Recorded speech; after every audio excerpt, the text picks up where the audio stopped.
उदयपुर गांव में एक किसान के घर में एक माँ बकरी रहती थी। उसके 2 बच्चे थे। वो अपने बच्चों को लेकर हमेशा टेंशन में रहती थी, क्योंकि गांव के किनारे ही एक घना जंगल था। बकरी को डर रहता था कि पता नहीं कब बच्चे खेलते हुए जंगल की तरफ निकल जाए और जंगली जानवर का शिकार हो जाए। इस बात से चिंतित बकरी हमेशा अपने बच्चों को समझाती रहती थी कि कभी भी उस जंगल की तरफ मत जाना। पर एक दिन बकरी का बच्चा किसान को चारा लाने वाले से बात करते हुए सुनता है कि जंगल में तो ऐसा हरा हरा चारा चारों तरफ भरा पड़ा रहता है। ये सुनकर उसे चारों तरफ हरा हरा चारा देखने की इच्छा होती है और वो चुपचाप जंगल की तरफ चला जाता है। जब माँ बकरी को इस बात का पता चलता है तो वो टेंशन में आ जाती है और तुरंत अपने बच्चे को ढूंढने निकलती है। वहाँ बकरी के बच्चे को हरा हरा घास देखकर वो जंगल के और अंदर चला जाता है।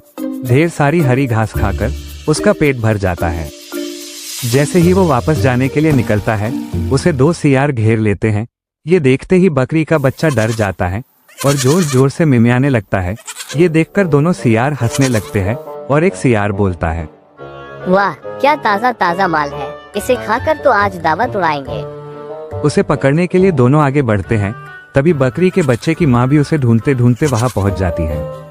अरे ये क्या, एक पे एक फ्री, लगता है आज ऊपर वाला हम पे कुछ ज्यादा ही मेहरबान है। बस बस, ज्यादा खुश होने की जरूरत नहीं है, वरना शेर राजा आकर तुम दोनों को खा जाएंगे। शेर राजा? पर क्यों? शेर राजा ने ही हमें यहाँ रुकने के लिए कहा है। वो हमारा शिकार करना चाहते हैं। अगर उन्हें पता चल गया ना कि तुमने हमें खा लिया तो वो तुम्हें जिंदा नहीं छोड़ेंगे। पर शेर राजा को पता कैसे चलेगा कि तुम्हें हमने खाया? तुम क्या शेर राजा को मूर्ख समझते हो? वो देखो, हाथी राजा, हम पे नजर रखने के लिए उन्हें कहा गया है। फिर भी तुम चाहो तो हमें खा सकते हो, पर उसके बाद तुम दोनों की खैर नहीं, सोच लो। ये सुनकर दोनों सियार टेंशन में आ जाते हैं। मुझे लगता है कि ये बकरी सच कह रही है। शेर के मुंह से निवाला छीनना मतलब खुद उसका निवाला बनना है। चलो भागो यहाँ से। और ये कहकर वो दोनों वहाँ से भाग जाते हैं। बकरी माँ भी अपने छोटे बच्चे को लेकर वहाँ से जाने लगती है कि तभी कुछ दूर जाने के बाद सामने से शेर आ जाता है। शेर को देख के छोटा बकरी का बच्चा डर जाता है। बकरी को देखते ही शेर दहाड़ता हुआ बकरी की ओर बढ़ता है। बकरी माँ बोलती है, रुकिए शेर महाराज, वरना शेरनी को गुस्सा आ जाएगा। कहा है शेरनी, तुम बकरी अपने आप को शेरनी समझ रही हो? नहीं, मैं आपकी शेरनी की बात कर रही हूँ। आप क्या समझे, मैं इस जंगल में पिकनिक मनाने आई हूँ। नहीं, मुझे शेरनी ने पकड़ लिया था और कहा था जब तक मैं न आ जाऊँ तब तक यही रुकना। आज मैं अपने शेर महाराज के लिए ताज़ा ताज़ा भोजन लेके जाऊंगी। लेकिन मैं कैसे मान लूं? मत मानो, फिर बाद में आपको आपके शेरनी के गुस्से का शिकार होना पड़ेगा। तब मुझे मत कहना कि पहले क्यों नहीं बताया। हाँ, तुम सही कह रही हो। शेरनी से पंगा कौन लेगा, मैं ही चला जाता हूँ। खैर, बाद में शेरनी तुम दोनों को मेरे पास ही तो लाएगी। और ऐसा कहकर शेर वहाँ से दूर जंगल में चला जाता है। उसके जाते ही बकरी अपने बच्चे के साथ गांव की दिशा की ओर निकल जाती है और अपनी और अपने बच्चे की जान बचा लेती है। एक बार की बात है, एक दिन साधु महाराज जंगल की ओर जा रहे थे। चलते चलते वो रास्ता भटक जाते हैं। हे भगवान, मैं कहाँ आ गया हूँ? बाहर जाने का कोई रास्ता नजर ही नहीं आ रहा है। भूख और प्यास भी बहुत तेज की लगी है। हे साधु महाराज, मुझे बचाइए, मुझे इस पिंजरे से बाहर निकालिए महाराज। ये कैसी आवाज है? कोई मुझे आवाज दे रहा है। साधु महाराज ने देखा तो एक शेर पिंजरे में बंद था। हे साधु महाराज, मेरी मदद करो, इस पिंजरे से आजाद करो महाराज। साधु लोग तो लोगों की भलाई के लिए अपना जीवन न्योछावर कर देते हैं। इस पिंजरे से मुझे आजाद करके मुझे बचाइए। शेर के ऐसे निवेदन भरे बातों को सुनकर उस साधु को शेर पर दया आ गई और साधु ने उस पिंजरे का दरवाजा खोल दिया और शेर आजाद हो गया। धन्यवाद साधु बाबा, आपने मुझे तो बचा लिया, पर आपको मुझसे कौन बचाएगा? क्या मतलब, तुम कहना क्या चाहते हो?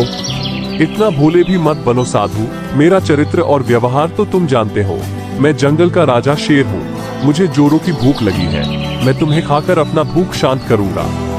हे सिंह, मैंने तेरी जीवन की रक्षा की है और तू ये भूल रहा है। जीवन रक्षा करने वाला जीवन दाता के समान होता है, अतः तुमने तुम्हारे जीवन का दान किया है। अगर तुमने मुझे आहार बनाया तो तुम्हें बड़ा भयंकर पाप लगेगा।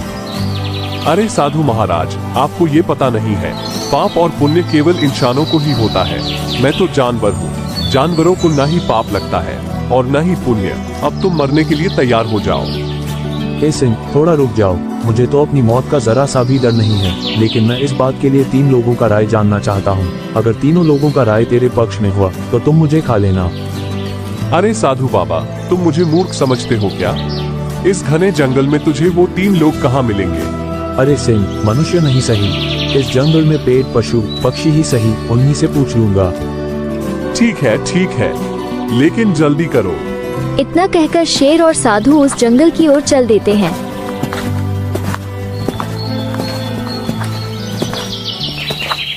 और आगे जाके साधु एक पेड़ से पूछते हैं। प्रणाम साधु महाराज। आयुष्मान भव, खुश रहो, खूब फूलो फलो। कहिए साधु महाराज, मैं आपकी क्या सेवा कर सकता हूँ? हे वृक्ष, मैंने शेर को पिंजरे से बाहर निकाला, इसे आजाद किया, मैंने इसका जीवन बचाया, लेकिन यह मुझे ही खाना चाहता है। क्या ये सही है? हाँ, यह सही है, क्योंकि संसार में भलाई ही नहीं है। मैं अपनी छाया का कितना उपकार करता हूँ। सब आकर मेरी छाया में विश्राम करते हैं, धूप से बचने के लिए मेरी छाया में आनंद लेते हैं, शीतल हवा देता हूँ, फल देता हूँ, लेकिन लोग मुझ पर ही पत्थर फेंकते हैं, मेरी टहनियों को, शाखाओं को काट ले जाते हैं, यहाँ तक कि मुझे जरूरत पड़ने पर मुझे जड़ सहित काट ले जाते हैं। अगर आपने इस शेर पर अच्छाई दिखाई है, ये जानते हुए भी कि ये एक हिंसक जानवर है, तब भी आपने इसे आजाद किया, अगर यह आपको खा भी जाए तो ये सही है? देखा साधु, मैं सही कह रहा था। ठीक है सिंह, चलो किसी दूसरे से पूछ लेता हूँ। इतना कहकर वो दोनों आगे बढ़ते हैं। अरे वो देखो, उस तोते से पूछते हैं। प्रणाम साधु महाराज, कहिए इस शेर के साथ इस जंगल में कहाँ भटक रहे हैं? बड़ी भूल हो गई है पक्षी, मैंने इस शेर को पिंजरे से आजाद किया, मैंने इसका जीवन बचाया और अब ये मुझे ही मारना चाहता है। अब तुम ही बताओ, क्या ये सही है? साधु बाबा, जो आपने किया बहुत गलत किया। मैं भी तो एक साधारण पक्षी हूँ, लेकिन केवल मनोरंजन के लिए लोग मुझे पकड़कर कैद कर देते हैं। मेरा पूरा जीवन छोटे से पिंजरे में बीत जाता है, और तो और उन्हीं की भाषा बोलने के लिए तीखी मिर्च खिलाते हैं। मेरी स्वतंत्रता मुझसे वो लोग छीन लेते हैं। इस दुनिया में स्वार्थ के अलावा कुछ भी नहीं है। ये दुनिया मतलबी है। ये शेर जो भी कर रहा है वो ठीक ही कर रहा है। देखा, मैं ठीक ही तुम्हारे साथ कर रहा हूँ। अब मरने के लिए तैयार हो जाओ। नहीं नहीं सिंहराज, अभी तो 2 ही लोगों से पूछा हूँ। वो देखो, वहाँ गौ माता खड़ी हुई है, चलो उन्हीं से पूछ लेता हूँ। हे गौ माता, मैंने इस सिंह को पिंजरे से आजाद किया है, मैंने इसकी जीवन की रक्षा की और ये धोखेबाज सिंह मुझे ही मार कर खाना चाहता है। अब बताओ माता, क्या ये सही है? हे तपस्वी, मुझे तो यकीन ही नहीं हो रहा है कि जंगल का राजा छोटे से पिंजरे में कैसे कैद हो गए। मुझे तो हंसी भी आ रही है। अरे मूर्ख गाय, तू मुझ पर हंस रही है। हे सिंह राजा, मैं आप पर नहीं हंस रही हूँ। मुझे इस बात पर हंसी आ रही है कि आप आखिरकार पिंजरे में कैसे कैद हो गए। क्या इस साधु की बात सच है? हाँ, ये साधु सही कह रहा है। लेकिन महाराज, मुझे तो बातों पर यकीन ही नहीं हो रहा है। अरे गाय, तू मेरा अपमान कर रही है। इसका अंजाम बहुत बुरा हो सकता है। कहीं मैं साधु को छोड़कर तुझे ही न खा जाऊं। आप क्रोधित मत हो महाराज, लेकिन मैं भी तो देखना चाहती हूँ आपकी बातों में कितनी सच्चाई है। जरा मैं भी तो देखूं कि उस छोटे से पिंजरे में कैसे कैद हो गए। मुझे तो विश्वास ही नहीं होता। अगर तुझे विश्वास नहीं होता तो चल, मैं तुझे दिखाता हूँ कि मैं उस पिंजरे में कैसे कैद हुआ था। इतना कहकर वो तीनों उसी जगह पर पहुँच गए जहाँ शेर पहले पिंजरे में कैद था। फिर शेर ने कहा, देख, मैं तुझे दिखाता हूँ कि मैं इस पिंजरे में कैसे कैद था। इतना कहकर वो शेर पिंजरे में चला गया।